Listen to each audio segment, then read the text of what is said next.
Hello, I'm Paul Lindman. On behalf of Oregon's children, welcome to this important presentation. It's intended to help you learn the process for reporting child abuse here in Oregon and to help you feel comfortable working within the child abuse system.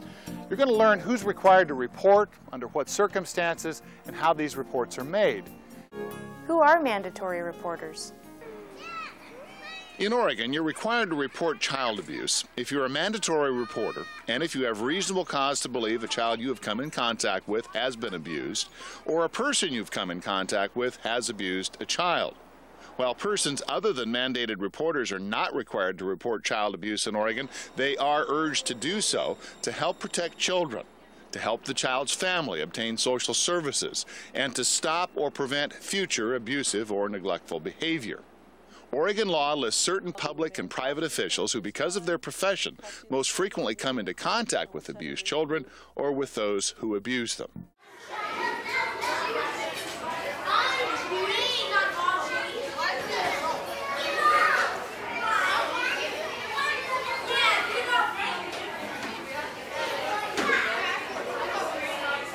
What if I'm off duty? You're required to report child abuse 24 hours a day, regardless of whether your knowledge of the abuse came within your official capacity or during off-duty hours. For example, if you stop for groceries on your way home from work and observe child abuse while standing in the checkout line, you are still required by law to report that information. Mandatory reporters are required to make an immediate report. Immediate means without delay. Such reports cannot wait until later, a more convenient time, or the next business day. Even if the child is not currently in danger, the reporter is required to report immediately. How do I make an immediate report? Reports must be made to either a law enforcement agency or to Child Protective Services. Hey, Justin, can you come with me to my office for a minute? Yeah. CPS is the branch that deals specifically with child protection issues under the jurisdiction of the Department of Human Services. Law enforcement agencies include police departments, county sheriff's offices, and the Oregon State Police. You are not required to call both. Oregon has a reciprocal reporting system, meaning that the report information is always shared between law enforcement and CPS. Child Abuse Hotline, this is Tammy. The initial report may be made over the phone. Most of Oregon's DHS Child Protective Services offices are open Monday through Friday from 8 a.m. to 5 p.m. and can be located in the local phone book. During the evening and on weekends, some counties have a hotline or someone on call to take emergency reports. In most areas, law enforcement is a 24-hour service. At first he said he fell off his bike, but I checked him and he has no bruises on his hands, legs, or knees. So we talked more, and he told me he's being hit by an adult named Sam, who apparently lives in his home. CPS workers are trained to ask specific questions about the nature of abuse.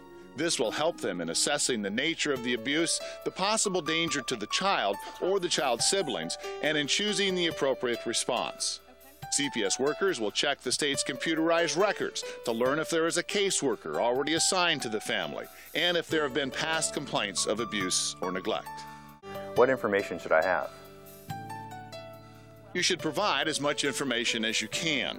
If possible, you need to give the child's full name, date of birth or approximate age, address, the names of parents and siblings, the nature and extent of the abuse, and the location of the child. It's helpful to include any history of previous episodes of abuse you suspected or are aware of from records, or statements by a victim, perpetrator, or witness. Keep a record of the date and time you called and the name of the person to whom you spoke. We consider this an immediate response, so law enforcement and CPS worker will be on their way out. It's important that the reporter not tell the one suspected of abuse that you have made a report, that CPS or law enforcement has been notified, or that anyone is responding. This will help protect both the reporter and the child. Hi, I'm the one that called. Hi, Officer Lori Smith, and this is Kurt Bolos with Department of Human Services. The reason I called is there's a little boy here who's got some bruising on his face and his neck. And when I asked him in many jurisdictions, CPS and police respond together to assess suspected abuse cases. We've come to talk to you about the owie you have on your eye. Can you tell us how that happened? The investigation includes identifying the problems that lead to the abuse or neglect. The worker will evaluate the parents' or caretaker's responses and willingness to cooperate. Sometimes children must be removed for their protection, but in most instances, children are not removed from their homes. Based upon the likelihood of future abuse or neglect and the family's strengths to protect the children, CPS will determine the appropriate action.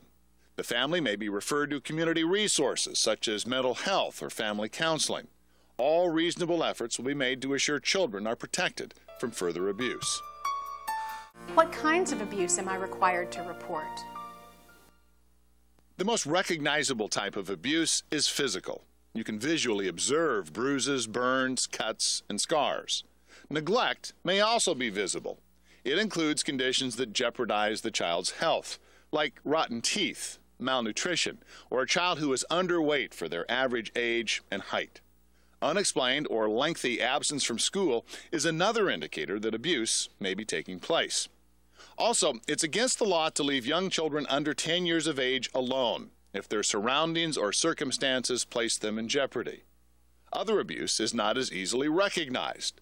Mental or sexual abuse may not show any physical signs. However, after developing a trusting relationship, children may eventually disclose such abuse. Of course, a report of the disclosure must be made. Oregon law defines abuse that must be reported, including but not limited to physical injury that's non-accidental, including injuries where the explanation given for the injury is inconsistent with the injury, mental injury, which is cruelty to the child that causes observable and substantial impairment of a child's mental or psychological ability to function with due regard to the child's culture, sexual abuse, which includes fondling, voyeurism, incest, rape, sodomy, sexual penetration, child pornography, and child prostitution.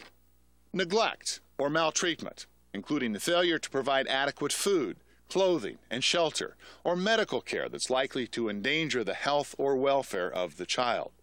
Threatened harm, which means subjecting a child to a substantial risk of harm to the child's health and welfare. Under the law, reasonable discipline isn't considered abuse unless the discipline results in one of the conditions previously described as abuse. Buying or selling children is against the law and is considered abuse. If I see a suspicious mark on a child, should I investigate it? It's not appropriate for you to conduct an investigation beyond what your profession may require. A system of child abuse evaluation centers exists throughout Oregon, where specially trained professionals do child interviews in a sensitive, systematic manner, in a child-friendly environment. This does not mean you can't talk openly and honestly with the child, and if the explanation doesn't fit, report it. What if I'm not sure it's abuse? You don't have to be sure abuse has occurred. Even if a subsequent assessment shows the situation wasn't abuse, it was still appropriate for you to report if you had reasonable cause to believe a child was abused or a person had abused a child. Occasionally, more than one person calls with a concern about the same child. Your additional report may supply DHS Child Protective Services with a critical piece of information, enabling them to respond and help the child or the child's family. After I report, will my name be made public? In Oregon, and in most other states, there are laws which keep child abuse reports confidential. A small number of cases can result in juvenile or criminal court action, and you may then be called as a witness. Can I be sued by the parent for making a report? Under Oregon law, any person who makes a child abuse report in good faith, which is based upon reasonable grounds, is immune from liability.